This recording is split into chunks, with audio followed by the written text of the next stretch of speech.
Batuli. Come on. Na maana unione. Nimekuja nataka tuongee. Dad, sina muda wa kuongea na wewe. Na sihitaji kuongea na wewe chochote kile. Nadhani kama ni muda nilishakupa sana. Sawa. Ila mambo yanayoendelea naona maybe wewe sio riziki yangu. Batuli, mimi ni riziki yako na hamna namna naweza nikaa sio riziki yako.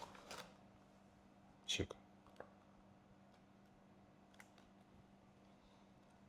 Mimi najua hii ni furaha yako. Na nimekuja nayo ili walau nipate access ya kuongea na wewe. Nisikilize. Nilikuja hapa, nilikuwa nakuja ili tuzungumze, tuweke mambo sawa. Lakini sikukukuta.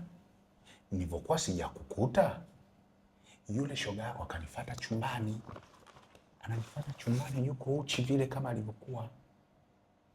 Mimi Batuli, mimi na vibonge. Kweli? Unamwangalia mwanamke wangu huyu? Alafu mimi nikahudumie kibonge kweli wapi na wapi? Hivi vile sio vitu vyangu. And you know that. Kwamba mimi silagi vile vitu. Sawa. Kwa hiyo yule alikuwa anajaribu kujiweka kwangu. Nadhani ndo pale unakuja ni nusu saa ilikuwa imepita, lakini ulinikuta plain. Yaani ni kama nimezima data. Kwa hiyo mimi sijachiti na hizo sio shughuli zangu. Shika hela. Sasa mimi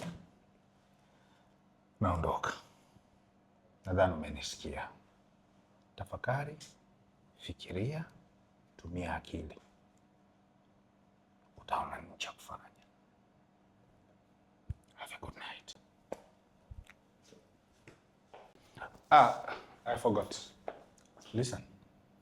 Ukifikiria na ukapata mwafaka, just call me.